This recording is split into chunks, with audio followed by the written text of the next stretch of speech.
बिस्मिल्लाहिर्रहमानिर्रहीम, अस्सलाम वालेकुम वरहमतुल्लाहि वबरकातुहू। चिनार टीवी के साथ मैं हूं नासिर शहजाद।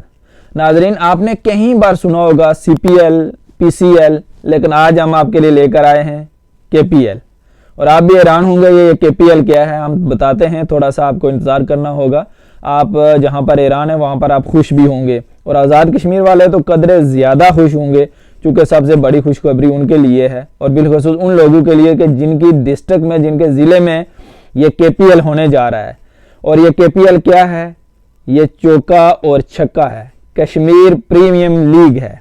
और ये कश्मीर प्रीमियर लीग जिसका इफ्तिताह और आगाज़ इसी साल जो 2020 अभी ख़त्म होने को है, सितंबर अक्टूबर में इसका आगाज़ होना था, लेकिन चूँकि कोविड था और कोविड की वजह से इसका ये आगाज़ नहीं हो सका, लिहाजा ये अगले साल 2021 में अप्रैल में इसका बाकायदा आगाज़ हो जाएगा।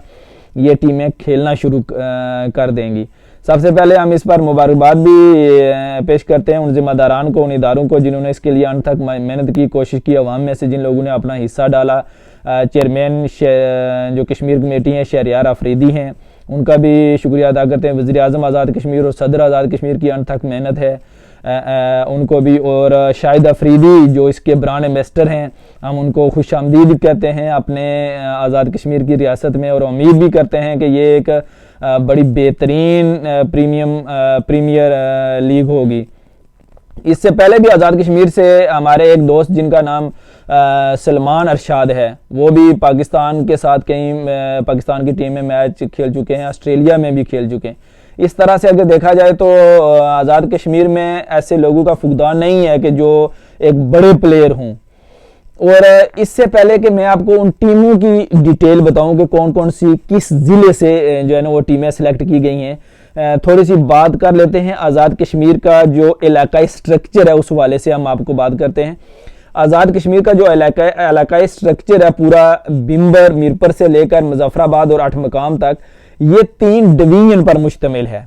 एक को मीरपुर डिवीजन कहते हैं, जिसमें 3 जिला हैं, जिला कोटली है, मीरपुर है और बिम्बर है। बिम्बर जो इधर ये पंजाब साइड में लगते हैं, और मीरपुर इधर दीना और जेलम के साथ लगता है।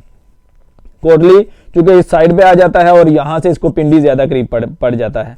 ठीक है, इसके बाद हम पुंछ है, बाग है, ये जो आ जाते हैं इसको पुंछ डिवीजन कहते हैं, ये उस एरिया में आ जाते हैं। इसमें अवेलियाँ आता है, अजीरा वगैरह, ये सारे उसमें आ जाते हैं। ये 2 हो गए। तीसरा है हमारा मुजफ्फराबाद, जिसमें झीलम वैली, नीलम वैली और 8 मकाम तक जाता है। ये है मुजफ्फराबाद डिवीजन। ये 3 डिवीजन हैं। अब इन डिवीजन के नीचे है डिस्ट्रिक्ट, और ये जो लीग बनाई गई है डिस्ट्रिक्ट लेवल के ऊपर लीग बनाई गई है। एक उनमें ओवरसीज की भी है, वो हम आपको बताते हैं। एक है मुजफ्फराबाद लीग, और मुजफ्फराबाद वालों ने अपना नाम चुना है मुजफ्फराबाद टाइगर, यानी जो मुजफ्फराबाद की टीम होगी, जरूरी नहीं है कि उसमें मुजफ्फराबाद के ही लोग हों, उसमें पाकिस्तान के भी लोग होंगे। कहीं से भी अगर कोई अच्छा खिलाड़ी उनको मिलता है, किसी दूसरे जिले का कोई खिलाड़ी अगर उसमें खेलना चाहता है तो वो भी कोई पाबंदी नहीं होगी। मुजफ्फराबाद वालों ने नाम रखा है मुजफ्फराबाद टाइगर। मुजफ्फराबाद के बाद हम आते हैं बाग, और बाग वालों ने इसका नाम रखा है बाग स्टॉलन।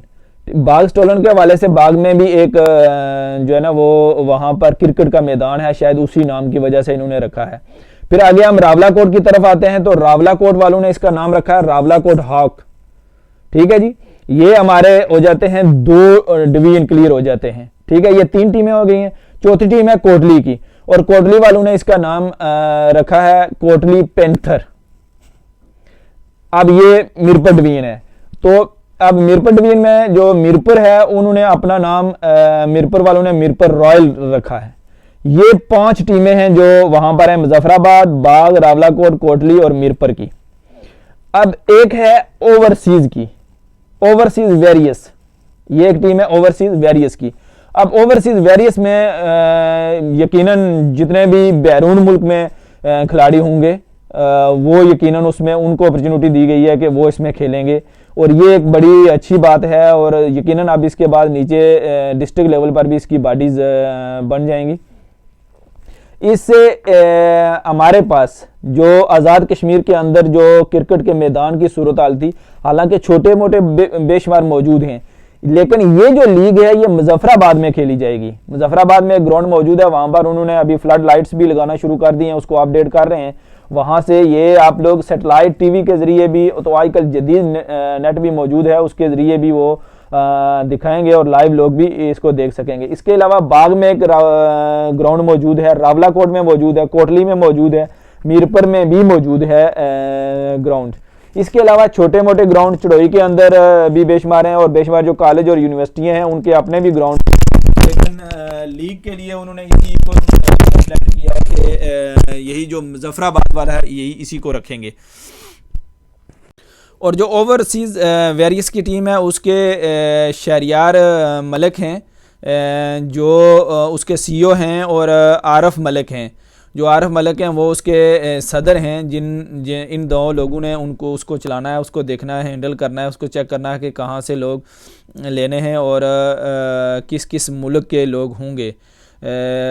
ये मैं समझता हूँ कि आज़ाद कश्मीर के लोगों के लिए एक बड़ी अपॉर्चुनिटी है, जिससे जहाँ पर दुनिया के दिगर लोगों को भी कश्मीर की वो पहाड़ियाँ, वादियाँ, दरिया और जंगल देखने का मौका मिलेगा, चूँकि एक वो टूरिस्ट एरिया भी है।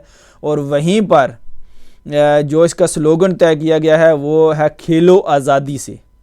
ये बहुत ज़बरदस्त स्लोगन है, ये कश्मीर की आज़ादी के लिए भी मामून और मददगार साबित होगा, चूँकि जिस वक्त लोग इसको देखेंगे, कश्मीर के बारे में डिस्कस करेंगे, उस वक्त यकीनन जो कश्मीर का इशू है वो भी हाईलाइट होगा।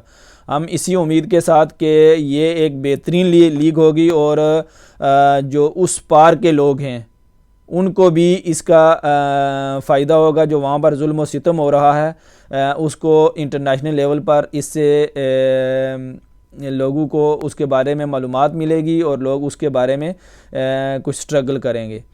आइंदा फिर किसी नई वीडियो के साथ आपकी खिदमत में हाज़िर होंगे। इजाज़त दीजिए, बहुत शुक्रिया।